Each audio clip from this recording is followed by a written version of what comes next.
Senator Nathan Johnson, thank you so much. We appreciate it. Glad to talk with you. So why should Democrats vote for you to re-elect you over your challenger, Victoria Nueva-Criado? If you want results, if you want the kinds of things that we all depend on from government, I have a proven track record of delivering the things that the community needs, that the district needs, that the state needs.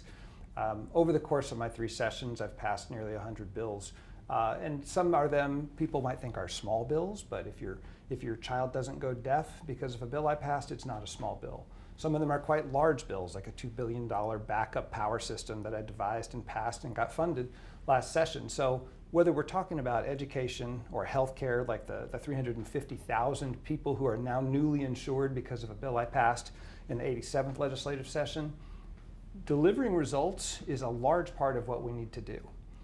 I think what we're trying to figure out is who can most effectively represent the district, which then in turn asks the question, what does that mean? It means 3 things. It means fighting, because Democrats are in the minority and we need to fight. It also means winning. We can't just fight and lose, we got to fight and win. And it also means building. And the kind of work that we do in there, those wins, those fights, are all setting up us to build our power and influence in this state, because this state needs our help. So I'm in there doing those 3 things effectively, and I would love for the voters to send me back so I can keep doing it. And if that's the case, what are your top legislative priorities? What do you want to get done in the next session? I really want to continue a lot of the work that I've been doing, as well as some other things. Healthcare, yeah, I'm very pleased that we were able to get estimated 350,000 people who didn't have health insurance. We still have 4 million, 5 million uninsured people. I think we can get another 1 million people insured or more even without expanding Medicaid, but you know I want to expand Medicaid. It's what I ran on back in 2018. It's what I've spent countless hours on. That's an issue that really was kind of on the back page of the paper, and we got it up on the front page of the paper. It was something people whispered in back rooms, and now it's at the top of the list for every chamber of commerce in the state. It's something that voters were unsure about, and now a supermajority of Texans support it. We still haven't gotten it passed. We've got to move that forward. So healthcare is one area. The grid is something we talk about a lot. It's this abstract term, the grid. What is it? Is it fixed? It's never fixed. It's an evolving thing. Our population is evolving. Our electrical demand is evolving. The environment must be tended to. We must be able to afford electricity. It must be stable. We've done a lot of great work on it. There's still a great deal to do. We are vulnerable right now on our grid. I think our long-term future with energy in Texas is likely to be the capital of the world, and we're going to do great. In the short term, it's dicey. There's a lot of work still to be done there. We need to set up our grid so that it is the grid of the future. It accommodates renewable energy. It has the dispatchability that comes from traditional thermals without polluting the environment, and people can still afford it.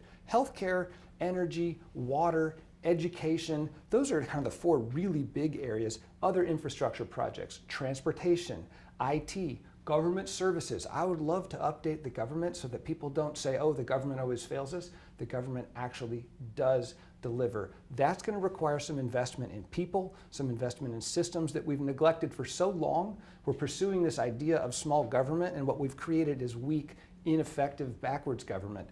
Not what we need to be doing. We need to make sure that it is limited in its scope, but effective in its operation. There are many, many, many more things I'd like to do, Jack, too many to list here. But when we're in there, you know, the beauty of being a senator for 1 million people is you have, especially in a district like this one, it's so diverse in every respect of the word. There are interests everywhere, and people communicate with you. They bring you ideas. So I've just railed off a bunch of things I want to work on. Something's going to come up tomorrow that I didn't know was an issue, and somebody's going to have a problem, and someone else have an idea for a solution, and you get to work. That's what being a senator is about. It's about getting to work, finding the problems, and fixing them. You brought up the diversity of your Senate district, Yes. which changed, since the last before redistricting. And I'm wondering, what are the concerns of people? Do they have similar concerns, even though they are diverse in their backgrounds? There are differences, and there are things that aren't different. When you talk about something like electricity, everybody has to have it. And it just happens to afflict people of lower incomes, lesser wealth. it affects them more. They don't have backup generators. They may not have a car to get out of town. They may not have a cousin who has a generator. They might not have backup food supplies. Electricity is really, really important. So, when I'm working on the grid, does that help rich people, poor people, people of different ethnicities? It helps everybody, and it's essential. It's also, we all depend on a thriving commercial sector that generates shared opportunity. If we don't have electricity that's functioning, we don't have it.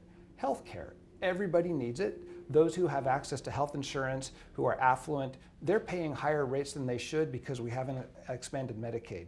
Those who don't have resources don't have access to health care. So it affects everybody, but it's a far more acute effect on many of the people in my district. I think probably, quite certainly, Dallas County is the highest rate of uninsured of anywhere in Texas. So the redrawing of the district has emphasized some areas like healthcare and education, where I think the state has failed miserably, and there's so much opportunity to do it better. So the redrawing of the district has really emphasized a lot of the importance of many of the areas I started working on when I got here.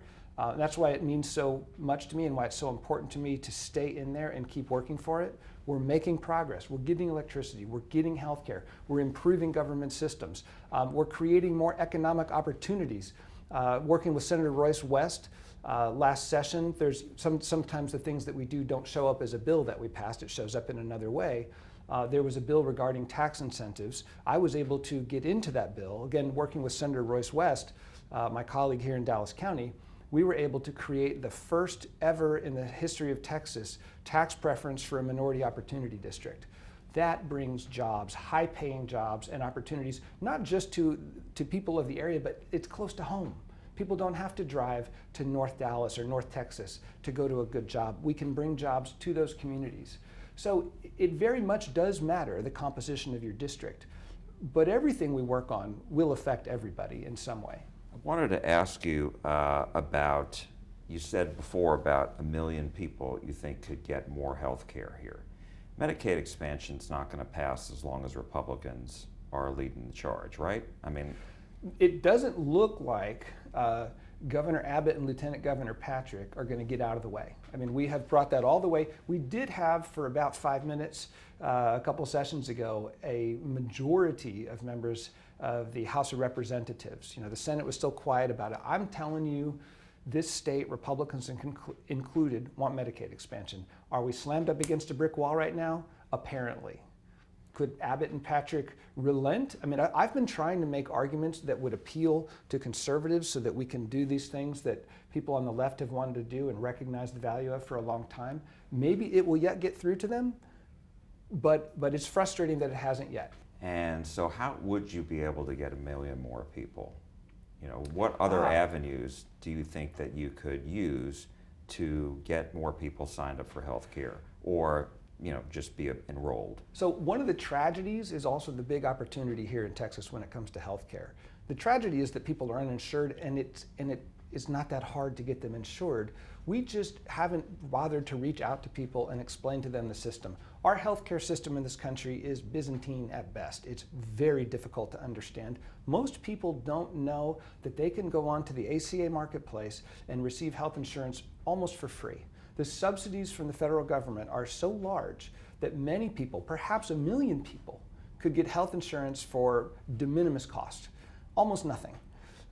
We found that, and that was the purpose of the bill I passed a couple years ago, that people, when they sign up for the plan and they see these subsidies, they go ahead and purchase health insurance on the private marketplace. There's an organization called Texas 2036 that's been doing research on this, particularly on this problem, over the last few years. I actually worked with them to pass that bill. But what they have found is many of the people who are uninsured, perhaps 1 million or more, qualify for subsidies at a very, very high level. They just don't know it. So, short answer to your question, what could we do to get more people insured? We could have the state and private sector people get out there and explain to people that there are subsidies available on the ACA marketplace and they can have health insurance for free or nearly for free. And you're talking about the Affordable Care Act. I'm talking about the Affordable Care Act, absolutely. So let me ask you about an area where your challenger has dinged you and an area that you have dinged your challenger. First, I want to ask about SB 4 from the third special session, and this was the bill, as you know, that you supported and other Democrats supported in the Senate, if I'm not mistaken, about cracking down on human smuggling. And she dings you because she said that this was racial profiling. So how do you respond to that? I think that's an irresponsible statement. Senate Bill 4, and again, it is, I appreciate you distinguishing because there were 5 of them over the course of the year, right? Right. There's 5 sessions, 5 SB 4s. Right. 2 of them had to do in some way with immigration. The one that you're referring to right now, the one that cracked down on human smuggling, did not create a new basis on which to arrest anybody. It simply increased the penalty for those who are convicted of trafficking human beings. Now, the Democrats in the Senate worked with the Republicans to lower that penalty from 10 years to 5 years, and there can be a conversation about what it really should be, but what it's not is a racial profiling bill. The underlying law, the penalty for which this bill increased, has been there for 24 years. There's no new basis to pull anyone over. And I said it's irresponsible because it's generating fear. There is so much legitimate reason for migrants to be afraid in this state, including the awful SB 4 that was passed that allows people to be arrested basically on suspicion of entering the country illegally, unconstitutionally takes the federal government's power to deport people. That's a racial profiling bill. There are other reasons to be afraid as a migrant in this state. This bill wasn't it. And to generate the kind of fear that has been generated associated with that has us looking at the wrong thing. And it's very important if we're going to combat the kind of fear-mongering and the mean policies that the state enacts, let's direct our attention in the right place. Not at a bill that simply increases the penalty on those convicted of smuggling human beings. The kind of people who leave migrants to die in the back of a truck outside of San Antonio on a summer day. Now, you criticized Representative Criado for a vote she had, I believe, in the 86th session. This was House Bill 16, and it was an abortion-related bill that passed out of committee, and she supported it. Why were you critical of that? Well, it was a bill persecuting doctors who perform abortions. It was part of the overall anti-abortion narrative that has now resulted in the complete and total ban of abortions in the state of Texas. The exceptions for the life of the mother can't even effectively be applied. So that bill was part of a trajectory that's been very, very damaging. And there were people who argued it wasn't that big a deal. I think it was a big deal. What were your proudest accomplishments so far? What have they been, if you have specifics, et cetera?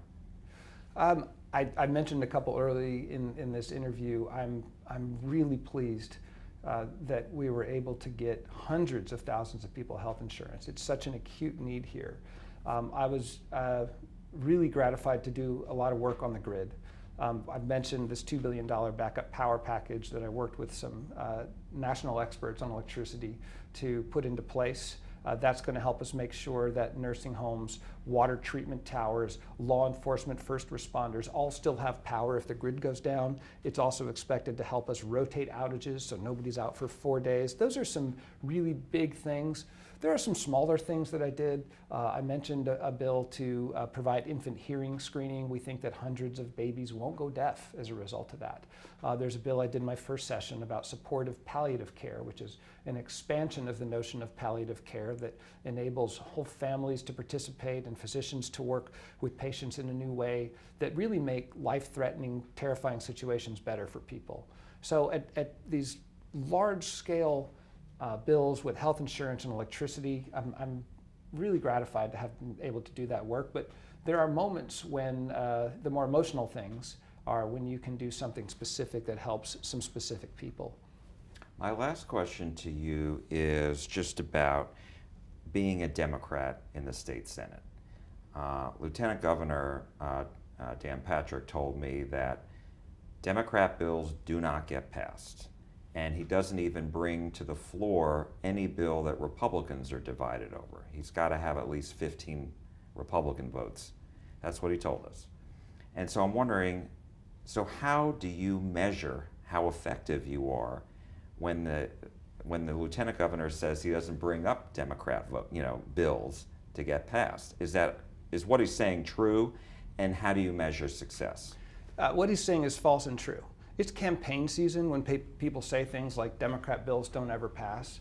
Look, I passed a bill that got 350,000 people health insurance. I passed a bill out of the Senate that got $1.8 billion in the House, and we're now going to be deploying backup power systems throughout the state of Texas. And I keep mentioning these big tickets because those are big bills, and I'm a Democrat. Right? Other Democrats have passed major bills. Democrats absolutely can pass bills. Anybody who thinks they don't isn't paying attention in the Senate. Nevertheless, it's hard. It's really, really hard to pass bills as a Democrat, and anything that has a smidgen of controversy from a Democrat is likely not going to get out of there. It doesn't mean we shouldn't file them. So how we measure success, I measure it partly in what we can achieve and pass bills. I measure it partly in what we can kill.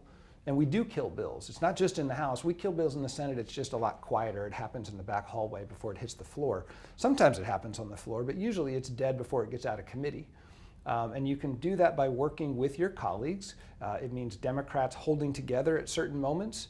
And we've had some really strong leadership in the Senate Democratic Caucus. Again, all of this goes unseen, but we have been able to block things and either kill them altogether, or in the case of these tax incentives, we were able to get leverage over that and move things in there that benefited people who have been overlooked for a long time. So it is about passing bills, it is about killing bills, but it's also about strategically forming alliances among Democrats and the Republicans, exploiting some of those differences among Republicans to try to make sure that what does pass is in the best shape that it can be in, or alternatively, that we can really hack it up and make it weak so that it's ripe for the kill when it gets to the House. And occasionally, actually far more than occasionally, I shouldn't be so flippant about this, we have a $2.5 trillion economy and 30 million people. I am not going to let the Republicans run all of that. I'm going to be involved in all these major issues. And we also have to recognize that we can't do it ourselves, and that Republicans aren't trying to wreck every facet of society, just some of the things where we disagree. But as far as getting water and IT, I'm sorry, not IT, but broadband and electricity, even healthcare to some extent, they should expand Medicaid, but we all recognize we need it.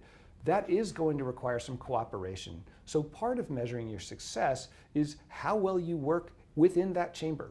The work has to get done. And I don't believe in simply lighting my desk on fire and going home having achieved nothing.